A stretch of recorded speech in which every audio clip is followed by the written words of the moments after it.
قرآن مجید میں اللہ نے ہمارے لیے سبق آموز قصے بیان کیے ہیں، جہاں کہیں کسی قوم کے کسی برائی کا ذکر ہے تو کہیں کسی قوم کی سرکشی کا تذکرہ ہے۔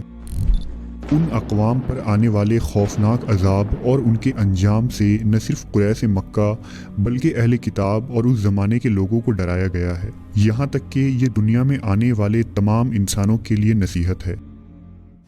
ان اقوام میں سے ایک قوم ایسی بھی تھی جسے قوم سبا کہا جاتا ہے۔ تاریخ کے مطابق سبا جنوبی عرب کے ایک بہت بڑے قوم کا نام تھا۔ قدیم زمانے سے ہی پوری دنیا میں عرب کے اس قوم کو کافی شہرت حاصل تھی۔ 2500 سال قبل از مسیح کے اسوریا اور بابل کے کتبے میں اس قوم کا ذکر ملتا ہے، جنہیں ساہوم کہا گیا ہے۔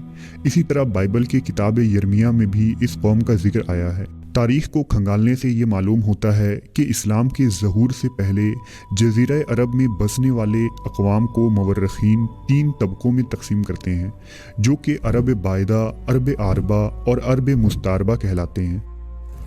بہرحال قوم سبا کا تعلق عربوں کے دوسرے طبقے یعنی عرب عاربہ سے تھا۔ قوم سبا کو سبا اس لیے کہتے ہیں کیونکہ اس علاقے کو سبا نامی ایک شخص نے آباد کیا تھا، لہٰذا ابن عباس بیان کرتے ہیں کہ رسول اللہ صلی اللہ علیہ وسلم سے سوال کیا گیا کہ سبا کوئی مرد تھا یا عورت یا کسی ملک کا نام؟ آپ صلی اللہ علیہ وسلم نے فرمایا، سبا ایک مرد تھا جس کے 10 بیٹے تھے، ان میں سے 6 یمن چلے گئے تھے اور 4 شام چلے گئے تھے۔ سبا سام بن نوح کے بیٹے قحطان کی اولاد تھے، یہی وجہ ہے کہ ان لوگوں کو قحطانی عرب بھی کہا جاتا تھا۔ سبا کا اصل نام عبد الشمس تھا۔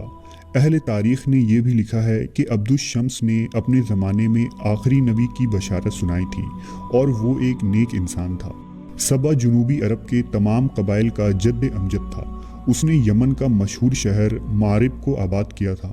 ابن کثیر نے یہ بھی لکھا ہے کہ سبا بعد میں یمن کے بادشاہوں کا لقب ہو گیا تھا اور ملکہ سبا یعنی بلقیس کا تعلق بھی اسی سلطنت سے تھا۔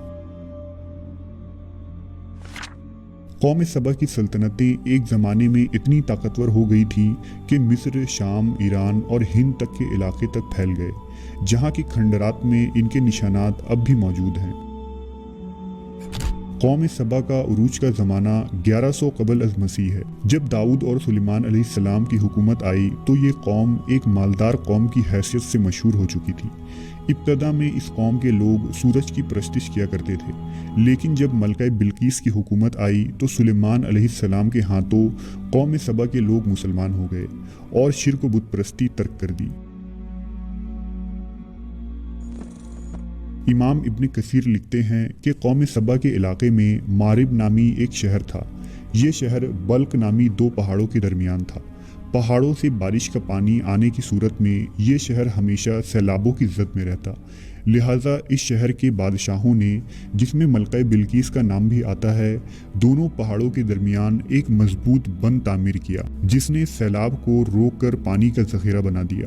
بند کے اندر اوپر نیچے پانی نکلنے کے لیے 3 دروازے بنائے گئے۔ اس بند کے نیچے ایک بڑا تالاب تھا جس میں 12 نہریں نکالی گئی جو شہر کے مختلف اطراف میں پہنچائی گئی۔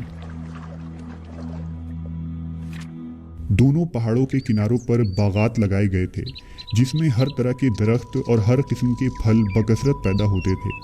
کہتے ہیں کہ قدرت کی فراوانی اس قدر تھی کہ ایک عورت سر پر ٹوکری لے کر چلتی تو درختوں سے ٹوٹ کر گرنے والے پھلوں سے وہ ٹوکری خود بخود بھر جاتی۔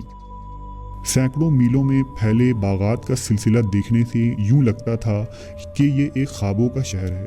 قسم قسم کے پھلدار درختوں اور پھولوں کی کثرت سے پورا علاقہ معطر ہو گیا تھا، اور جب ہوا چلتی تو اس خوشبو سے لوگ لطف اندوز ہوا کرتے تھے۔